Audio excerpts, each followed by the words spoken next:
So ayan mga kadrama-rama, lang ko pong inaabangan nyo po no, yung next na mangyayari dito sa Prinsesa ng City Jail. Dahil alam naman po natin mga kadrama kung paano nga po talaga pinapaikot ngayon nila Divina at saka nila Libby at saka yung pinsan niya, itong pamilya nila Charlene at saka itong sila Princess. Dahil alam naman po natin mga kadrama, talagang gusto nga po talagang ipakulong nga po talaga ni Libby itong si Princess. Pero alam naman po natin mga kadrama na wala naman po talaga silang katibayan na si Princess talaga yung mastermind talaga ng pang kikidnap dito kay Libby. Gawa-gawa lang talaga nila no, para nga po talaga masira silang lahat. At ang lalong-lalo na talaga yung gusto talaga ni Divina na mangyari, na maghiwalay nga po talaga itong si Raymond at saka itong si Charlene. At alam naman po natin mga kadrama na ngayon itong si Princess ay madidiin nga po talaga ng kanyang tito na nagtatrabaho doon na kung saan nandun nga po itong si Libby.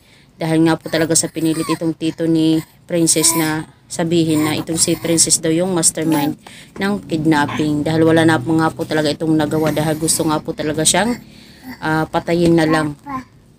Diba? Dahil ayaw nga po niya na masama pa pati yung kanyang pamilya, no? Dahil nga po sa sinuhulan nga po talaga ni Divina yung tauhan na yun para sabihin talaga yung katotohanan. Pero alam naman po natin mga kadrama, hindi po talaga mangyayari yun talaga na maipakulong nga po talaga nila Divina at saka nila Libby itong si Princess. Dahil itong si Lilani lang po talaga yung tanging paraan para po makapagsabi ng katotohanan dito kay Charlene, na itong si Charlene yung totoong ina ni Princess. Siyempre, andito yung alas nila. Siyempre, yung gagawan na naman nila Divina ay posibleng ipa-hostage nila itong si Lilani, no?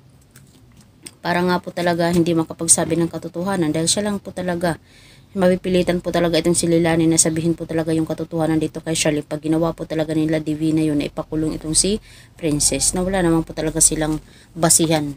Pero dahil nga po sa sinabi ng kanyang tito, naging witness, ay posibleng makulong itong si Princess. Sana nga po ay gumawa ng paraan sila Charlene at hindi sila talaga maniwala sa mga sinasabi nila. So yun lang po mga kadrama, abangan lang po natin yung next na mangyayari dito sa Prinsesa ng City Jail.